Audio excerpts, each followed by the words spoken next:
Hello guys, welcome to a new video from the channel. This time we will check how to make your Telegram channel request to join. So let's start. Well, first let's go to our group that I created. Okay, just click on the name of the group and then just go to the pencil icon here and then just select group type. In this case, this is private, so you have to go to public group. Okay, now you have to go to the permanent link, just click here and then just go to manage invite links. Just click here and just copy the link. Okay, then when you copy the link, just go back.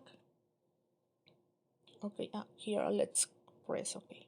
Okay, approve new members and restrict saving content. Okay,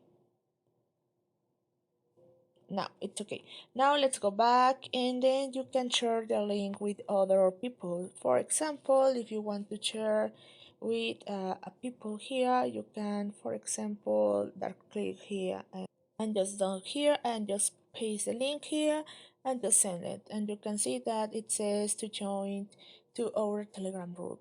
So in this way you can share your Telegram link and then people will request to join to your channel. So it's very easy to do it.